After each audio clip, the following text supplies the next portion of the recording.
আজকের আলোচনার টপিকস পদার্থবিজ্ঞান 1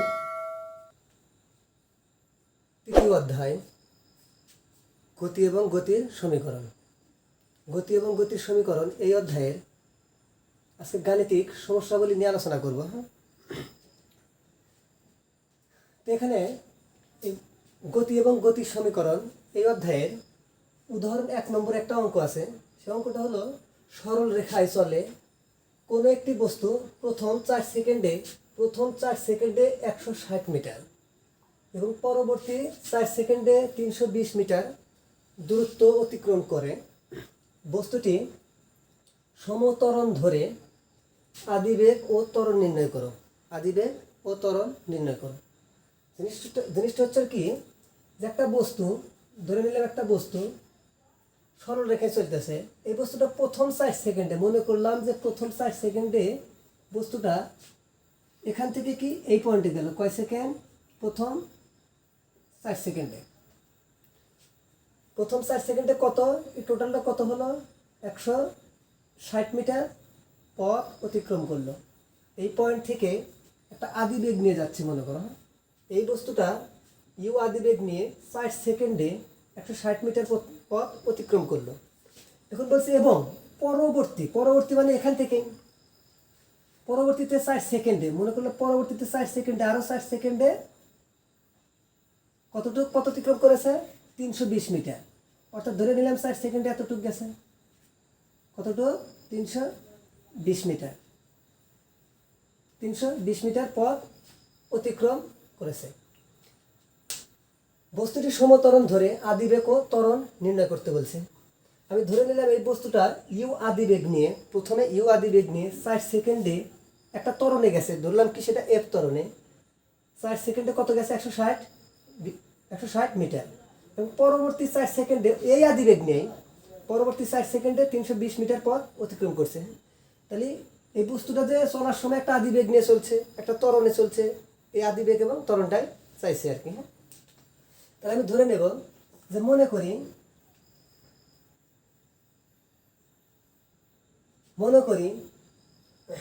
বস্তুটির আদিবেগ কি, মনে করি বস্তুটির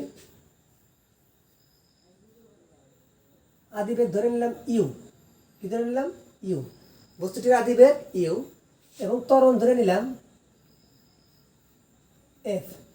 আদিবেগ ধরে নিলাম কি, মনে করি বস্তুটির আদিবেগ ইউ এবং ত্বরণ ধরলাম এফ। দেখো এখানে ঘটনা আমি দেখো, মনে করো যে 4 সেকেন্ডে যে প্রথমে গেছে কত? 120 মিটার। এটা ধরবো মনে করো প্রথম ক্ষেত্র। কি ধরবো? প্রথম ক্ষেত্র। হ্যাঁ, আমি ক্ষেত্র এখানে এই 4 সেকেন্ডে যে 120 মিটার গেছে এটা ধরলাম প্রথম ক্ষেত্রে। এখন দেখো প্রথম থেকে যদি দিলেই 8 সেকেন্ড হবে না? দেখো তো এখন প্রথম 4 সেকেন্ডে কতটুকু গেছে? 160 মিটার। এটা হলো প্রথম ক্ষেত্র ধরলাম।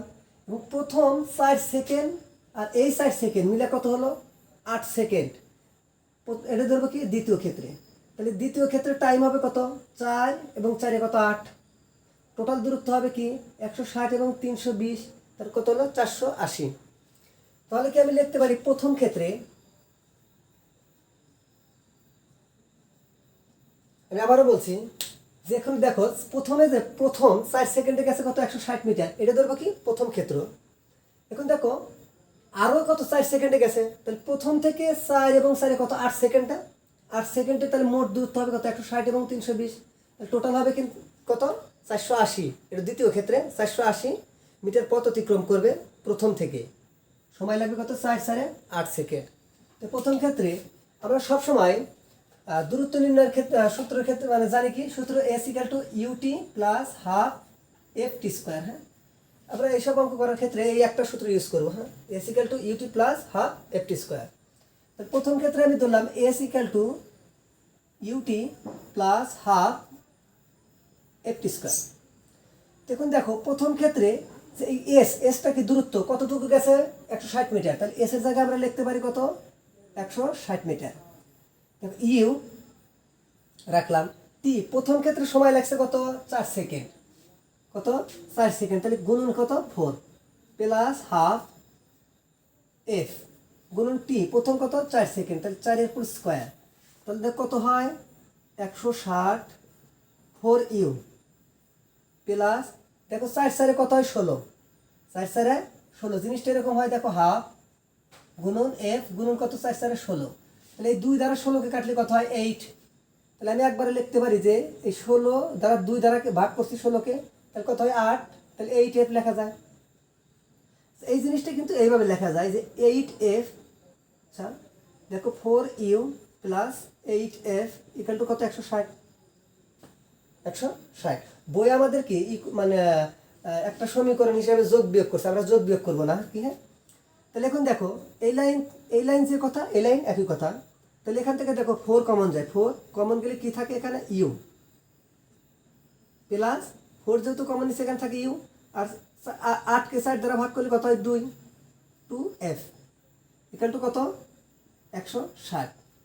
এখন দেখো যদি দেখো ইউ প্লাস 2f এর সাথে কি 4 গুণন আছে, গুণন ওদিকে কি হবে ভাগ, কি হবে ভাগ, কি হবে ভাগ, তাহলে কত হয় 160 ভাগ কত 4, অর্থাৎ 160 ভাগ 4 হলে কত হয় যে 4 4 16 অর্থাৎ কত 40, কত হয় 40। তাহলে দেখো জিনিসটা হচ্ছে কি you plus 2f equal to কত 40। তাহলে এখন দেখো যে আমরা এখানে যে কোনো একটাকে ফ্রি রাখবো, তোমরা ইউ কেও রাখতে পারো 2f কেও রাখতে পারো, যে আমি ইউ কে রাখবো, দেখো ওদিকে কি 40, 2f এর আগে কি পজিটিভ আছে ওদিকে যা কি হবে নেগেটিভ 2f, পজিটিভ আছে ইকুয়ালের ওই পাশে গেলে কি হবে নেগেটিভ। তাহলে দেখো এটা সমীকরণ নম্বর 1 দিলাম, কি দিলাম সমীকরণ নম্বর 1। এখন দ্বিতীয় ক্ষেত্রে কি লিখব, দ্বিতীয় ক্ষেত্রে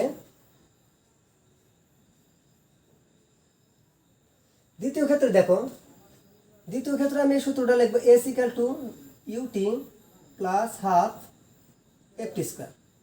দেখো খেয়াল করে ভালো করে দেখো দ্বিতীয় ক্ষেত্রে আমরা প্রথম থেকে সবসময় হিসাব করব, প্রথম থেকে দেখো শেষ পর্যন্ত, এটা হলো দ্বিতীয় ক্ষেত্র, তাহলে 160 এবং 320, তাহলে টোটাল দূরত্ব কত হবে দ্বিতীয় ক্ষেত্রটা প্রথম থেকে শেষ পর্যন্ত, টোটাল দূরত্ব কত 160 এবং 320, তাহলে কত হয় দূরত্ব আমরা লিখতে পারি 480, 160 প্লাস 320 480।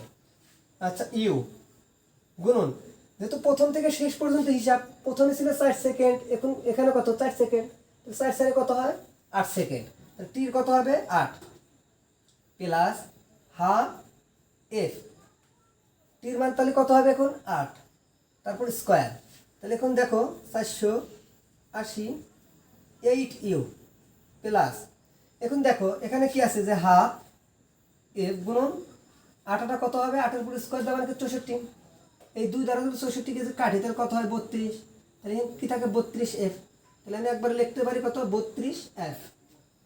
তাহলে এখন দেখো এই লাইনটা এইভাবে লেখা যায় যে 8u plus 32f equal to কত 480। তাহলে এখন দেখো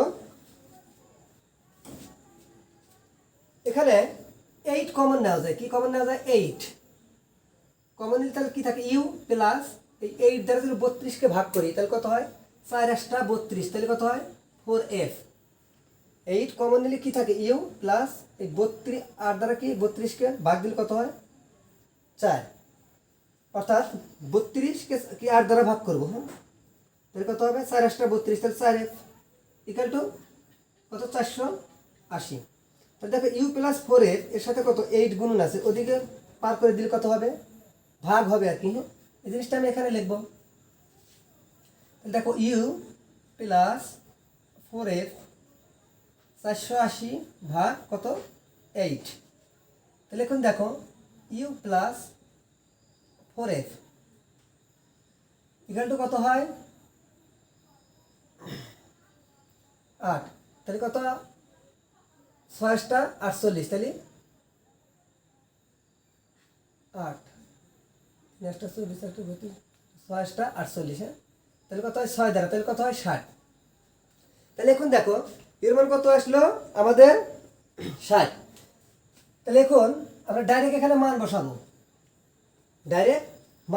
দেখো এখানে কি ইউ কে ফ্রি করছি কত হয়েছে 40 মাইনাস 2f, ইউ এর মান কত আছে 1, এরকম করা যাবে, এটা সমীকরণ নম্বর 2 দিলাম। আমি লিখতে পারি যে ইউ এর মান একে বসিয়ে পাই, কি একে বসিয়ে পাই। এই কথাটা না লিখে ডাইরেক্ট ইউ এর মান বসাই দিলে হবে, সমস্যা নাই। একে না, 2-এ বসিয়ে পাই। কোথায়? 2-এ। এই যে ইউ আছে না, এই ইউ এর মান কোথায় বসাবো? এই 2-এ। তাহলে দেখো ইউ, এই ইউর জায়গায় এখন কি বসবে?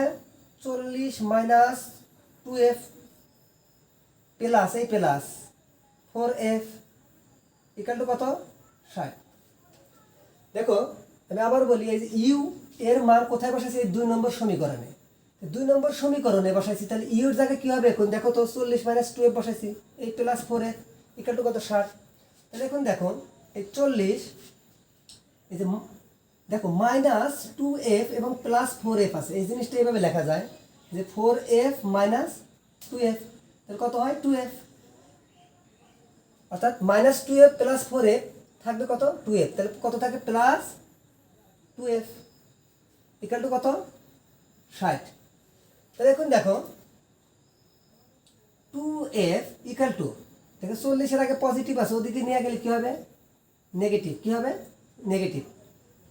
প্লাস আছে ওদিকে ইকুয়ালের পাশে নিয়ে গেলে কি হবে? নেগেটিভ। তাহলে 2f ইকাল টু কি থাকে? 20। কত? 20। f এর সাথে 2 গুণন আছে, তাহলে f কে আমরা বের করব। তাহলে 20 ভাগ কত হবে? 2। তাহলে কত? f এর মান কত হচ্ছে? 10। যেহেতু ত্বরণ, এই ত্বরণের এককটা হবে কি? Metre per second square. হ্যাঁ, বা তোমরা এককটা এরকম লিখতে পারো, ms ইনভার্স 2। তাহলে আমাদের একটা অ্যান্সার পাইছি, ত্বরণ বের করতে বলছে, ত্বরণ এটা একটা অ্যান্সার। এখন আমাদের দরকার কি? দরকার হচ্ছে কি? আদিবেগ। তাহলে এখন দেখো আমরা যদি এই এফ এর মান নিচে লিখবো, এই এফ এর মান একে বসাও আর 2-এ বসাও, কোনো সমস্যা নেই, একই অ্যান্সার আসবে। এফ এর মান একে বসিয়ে পাই, কি একে, এফ এর মান কোথায় বসাবো? একে বসিয়ে পাই। তাহলে দেখো ইউ 1 নম্বর সমীকরণ এটা, তাহলে কত আছে এখানে? 40 মাইনাস 2, এফ এর মান কত বাড়ালে? 10। তাহলে ইউ ইকাল টু কত? 40 মাইনাস 10 দুগুণে কত? 20। তাহলে ইউ ইকাল টু কত? 40 থেকে যদি 20 বাদ দিই তাহলে কত থাকবে? 20। বেগের একক মিটার পার সেকেন্ড, বা এরকম করে লিখতে পারো ms ইনভার্স 1। তাহলে কি আমাদের আদিবেগ এবং ত্বরণ নির্ণয় করতে বলছে। আমরা কি ত্বরণ পেয়েছি এবং আদিবেগও পেয়েছি, এটা একটা অ্যান্সার।